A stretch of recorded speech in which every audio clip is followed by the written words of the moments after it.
pa nga rin tayo sa San Jose National High School na patuloy na nagluluksa dahil sa malagim na insidente dito noong Lunes. At sa punto ito, makakausap natin si DSWD Secretary Rexa Gatchalian. Magandang umaga po sa inyo. Sec, unang-una, kumusta? Bumisita po kayo dun sa mga naging biktima nitong pamamaril. Kumusta po sila? Rafi, na utusan tayo ng ating Pangulo na agad-agad na puntahan yung mga pamilya para masigurado natin both yung mga namatayan at saka yung mga nasa hospital para matulungan natin. When I say tulong, burial assistance, medical assistance, it goes without saying. Pero ang importante doon, nung day one pa lang, dineploy na natin yung mga social workers natin na tatabihan sila because yung psychosocial intervention ang crucial eh. How to deal with the trauma, how to heal. So importante, and our social workers are equipped to help out. Yung dalawang biktima nasa custody, yung dalawang suspect nasa custody na po ng DSWD, ano pong intervention ang mapupunta doon sa dalawa? Well, nasa rehabilitation center for the youth natin sila. Right now, yung below 15 years old, kasi dalawa sila, no? Magkaiba yung age bracket. Yung 14-year-old, may mga interventions yan kagad. The social workers, based on the intake, will come up with a intervention plan. At yung intervention plan na yan, hindi yan yung mabilisan, matagalan yan. Sisiguraduhin natin na ma-rehabilitate, bago natin pagpasyahan anong gagawin sa kanya. Pero it'll take years. It will take years. Ngayon, yung lagpas 15 years old, yung 15-year-old at ilang araw ang nilagpas, yun yung ngayon dadaan sa legal proceedings para ma-check kung meron niyang table to assess kung meron siyang discernment. Alam ba niya yung ginagawa niya? Alam niya ba ang tama at mali? Alam niya ba ang consequences? Pag napatunayan na may discernment siya, then sasampahan siya ng criminal liability. May kaso yan, kasong kriminal. At yung judge ang magde-determine yan, and then sasampahan siya. Ang mangyayari naman doon, kapag nahatulan siya ng judge, meron naman yan yung diversion program na gagawin. Mas mabigat yon kasi yun yung restorative justice talaga. Kailangan masigurado natin na may remorse. Ibig sabihin, sorry ba siya sa ginawa niya? And pagbabayaran niya ba yon? Naiintindihan niya ba? Then yun yung mga next na hakbang. Sa huli po namin impormasyon, tinanggap ng piskalya yung kasong isinampa sa kanila na doon sa 15 years old na triple murder at frustrated murder po.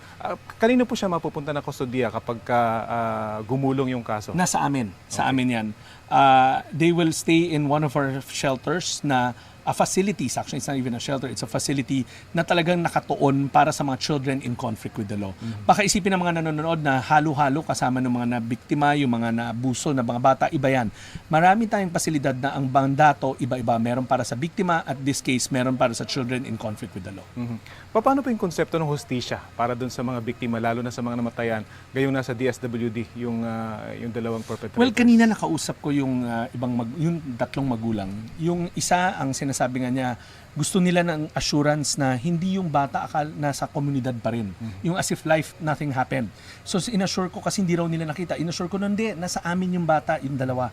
At yung mga shelter na yan, hindi yan shelter na isipin nyo na makomportable ang buhay, kundi it's more of a rehabilitation area kung saan talagang may disiplina, nakadit na nasa amin siya physically, at hindi na yan babalik sa komunidad nila, not in the immediate future. Now yung isa naman, yung 15 years old pataas, ang sinasabi nga, may criminal liability siya kung may discernment. And doon rin papasok yung konsepto na pag hindi namin ma-rehabilitate at sabi ng mga social worker hindi nagbago, pagdating niya ng age of majority, ikukulong rin siya. Meron tayong mga ganong kaso like in the North Cotabato na yung after 2 to 3 years sa amin, nag-18 siya, hindi namin nakita ng pagbabago, hindi namin nakita ng remorse, itinurn over na namin sa actual na kulungan ng mga matatanda. Kumusta po yung mga magulang na nakausap nyo, yung mga namatayan? At going forward, ano may tutulong ng DSWD sa kanila? Rafi, I think yung statement na malungkot is an understatement. Hindi kasi masakit yung namatayan, mas masakit na mamatayan ng anak.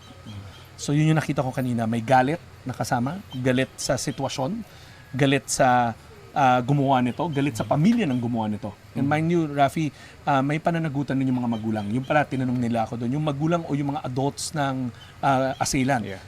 Sabi nila, bakit may mga baril na nakakalat? At alam ko, iniimbestigahan na yon at ipauubaya ko yun sa kinauukulan. Pero definitely, sa opinion namin, may neglect. The mere fact nangyari ito, may neglect at may pananagutan na sila dyan.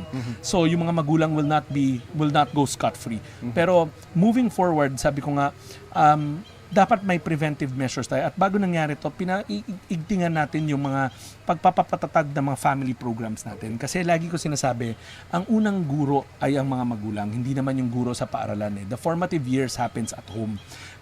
From the issues of bullying to the issues of social media, lahat yan pwede makorek sa tahanan pa lamang at an early age. So, sa hanay ng 4Ps, ini-improve natin yung ating family development sessions para maarmahan natin yung mga magulang ng tamang kaalaman pagdating sa mga bagong challenges sa pagiging magulang. And pangalawa, niro-roll out na yung bagong panukalang batas ng Kongreso, yung parent effectiveness. Okay. Kailangan kasi maarmahan natin yung mga magulang na maging alam nila yung gagawin nila para maiwasan to. And Rafi, madagdag ko lang, kasama kong dumating dito yung Ateneo School of Psychology at yung psychological services nila. Kasi partner namin sila dahil nga masalimuot tong problema na to. Hindi naman ito yung case lamang na tinitignan natin, kundi dapat hindi na mangyari to ulit. That's why they're with us para makahubog tayo ng mas matibay na mga family-oriented programs. They've been our partners. Pero ngayon nga, gusto nila tignan pa kung ano pa yung pwede natin ma-improve. Ideal po talaga preventive. Pero isa po sa mga debate ngayon, kung pwedeng pababaan yung age of liability para sa mga ganitong gumagawa ng krimen hanggang 12. Suportado niyo po ba? Rafi, yung panukalang ako, I have my own personal opinion to the matter, pero hindi na importante yon. Katulad ng statement ng ating Pangulo, open ang DSWD sa dialogo na mangyayari, sa diskusyon na mangyayari. Sa July 1, alam ko, papatawag kami pare-pare sa Senado. Doon rin a-appear yung mga iba't ibang panig. Doon a-appear yung mga nagsasabing dapat ibaba. A-appear rin palagay ko doon yung mga naging biktima nitong karahasan na to. And pangatlo, a-appear rin doon yung mga policy experts o yung mga eksperto hinggil sa child development. Makikinig kami, open kami sa lahat ng anggulo, open kami sa lahat ng posibilidad, pero importante na makilahok at makinig muna kami para alam natin. Kasi Rafi, madaling magsalita na ganito ang posisyon ko, ganyan ang posisyon ko, but that's my personal opinion.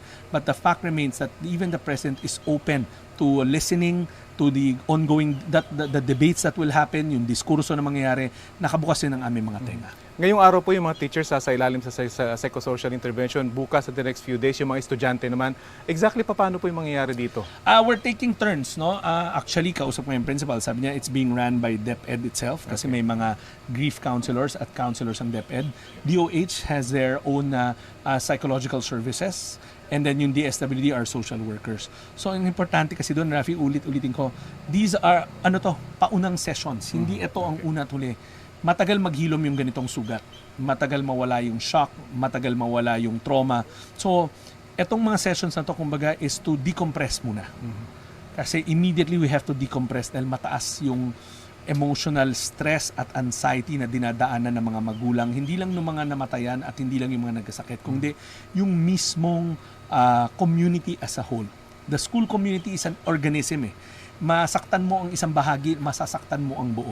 At ang school ay parte ng isang mas malaking komunidad, yung sambayanan ng Tacloban. Masaktan na ang isang paaralan, parang sinaktan mo na yung buong syudad. So, matagal tong paghihilom na to. Kaya nga kami, kasama namin yung mga policy experts natin, yung mga eksperto sa larangan na to, para hindi aalis ang mga social workers namin sa mga apektado hanggang sa maka-heal at maka-move on. Very quickly po, mag-iikot pa po kayo dun sa mga hospitals. May naikot na kayong hospital kanina. Kumusta po yung mga victims? Well, sa mga palad, nakapunta ako sa dalawang hospital at nandun pa sa ICU yung dalawa. Sabi naman ng doktor na they're doing everything they can para masigurado na makarecover na maayos. Kaya lang ako pumunta dahil tulad ng sinabi ko na utusan ako ng ating Pangulo to assure the families na wag na nila isipin yung gastusin sa pagpapalibing, wag na nila isipin yung gastusin sa hospital, kasi yung iba private hospital. Sagot na ng DSWD yun. Ang gusto namin is sila makafocus sa mga anak nila na nasa hospital and at the same time, yung makaheal rin sila personally kasi this is a very traumatic experience. Tulad ng sinabi ko, pati yung mga magulang may trauma yan na bit. Sabi nga nung isa, yung anak niya nagigising sa gabi ng umiiyak. Then those are telltale signs already of ongoing trauma or stress. Kaya nga yung social worker natin, hindi sila lulubayan hanggang sa makaraos sa insidenteng to. Okay. Maraming salamat po sa oras na binahagi niyo sa Balitang Thank you. Thank you very much po. Balik muna sa studio.